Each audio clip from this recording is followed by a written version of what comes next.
তোমরা 5 জনে মিলে যে আমার লেফটেনটা সাফ করছো, এই লেগে আমি ঠিক করছি তোমরা 5 জনের 25 টাকা করে দাম।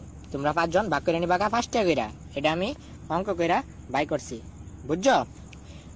আপনি কামটারে ব্যাক কল পাইছেন। আমরা 5 জনে কাম করছি, যদি আপনি 25 টাকা হয় তাহলে আপনি আমরা 5 টাকা করে না, আমরা 14 টাকা করে দিন লাগবো। আপনি তো কিতা কইন? না না, ভুল বুঝতেছো তোমরা। আচ্ছা বুঝছি, তোমরা অঙ্ক করে দেখাইতে হইব। আয়ো ব্ল্যাকবোর্ডে তোমরা দেখাইতেছি। দেখো আমি কি লিখি। এই হইল 25, 25 রে 5 দেয়া ভাগ করলে 5 টিয়া থাকে। 5 2 এর ভিতরে জানা তো 5 আবার 25 এর ভিতরে যায়, তো ভাগফল 25। এটা উল্টা পাল্টা হিসাব আপনি করতে ইচ্ছুই না, আমারটা দিয়ে হইন সামাই নামদা। এই হইল 5 আর 25। আমরা যদি ভাগ করি 5 2 এর ভিতরে জানা জানা তো 5 আবার 5 এর ভিতরে যায়।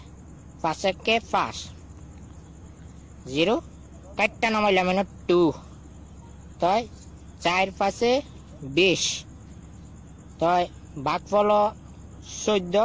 আমরা 14 টাকা করে জন লাগবো। এটা এত সুদা কথা কইতে শুনছ, আমারটা দেহ কারো আমরা তোমার গুণ করে দেখাইতাছি। এলো 5 আর 5 গুণ করলে হয় 25, বুঝতে পারছো? আর আপনার হিসাব হয়েছে না, আমার হিসাব দিয়ে হইন আপনি তো উল্টা পাল্টা হিসাব আউল জল ফিসা আপনি করতে হচ্ছেন। এই দেখুন 14 আর 5 গুণ করলে 4 5 20, 5 1 5, মোট কত হইলো 25। দেখছি না আমার হিসাব? বুঝতে পারছি তোমরা সত্যি আসো দা। দাও আমরা তোমার যোগ করে দেখাইতেছি।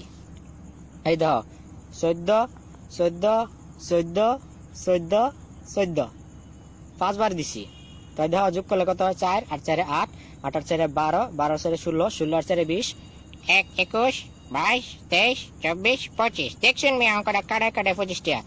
মেয়ে আপনি কি হিসাব শিখছেন সারা জীবন? পড়ালেখা কইরা কি বালের হিসাব?